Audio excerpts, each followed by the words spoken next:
খবরে আজিমগঞ্জ বিএ প্রথম বর্ষের ছাত্র সাদিক হোসেনের উপর হামলাকারীদের গ্রেফতার দাবিতে বরাক স্টুডেন্ট অ্যাসোসিয়েশনের সাংবাদিক সম্মেলন ও স্মারকপত্র প্রদান। গত ৩ আগস্ট আজিমগঞ্জ বিএ প্রথম বর্ষের ছাত্র সাদিক হোসেনের উপর অমানবিক প্রাণঘাতী হামলা ও গাড়ি ভাঙচুরের ঘটনার তীব্র প্রতিবাদ জানিয়েছেন বরাক স্টুডেন্ট অ্যাসোসিয়েশন।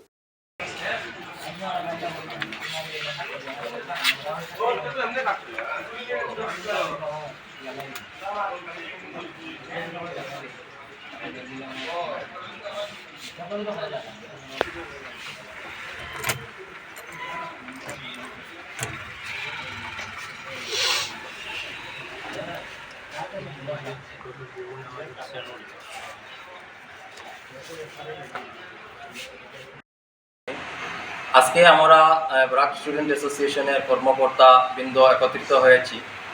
ঘটনা হলো যে গত ৩ তারিখ আসিমগঞ্জ সংঘর্ষিত ঘটনা কেন্দ্র করে আজকের এই আমরা প্রেস বিবৃতি।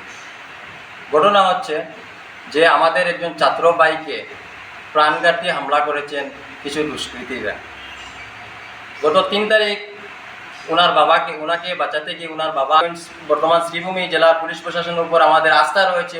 আমি ভিকটিম ফ্যামিলিকে বলেছিলাম যে আপনারা কেস করেন, কেসের পরবর্তী পুলিশ প্রশাসনের উপরে আমাদের আস্থা রয়েছে, ওনারা গ্রেফতার করবেন। কিন্তু দুঃখের বিষয় আজ 15 দিন অতিবাহিত হওয়ার পর এখনো পর্যন্ত পুলিশ প্রশাসনে কোনো একজন আসামিকে গ্রেফতার করে না। তারই প্রতিবাদে আজকের আমাদের এই প্রেস বিবৃতি।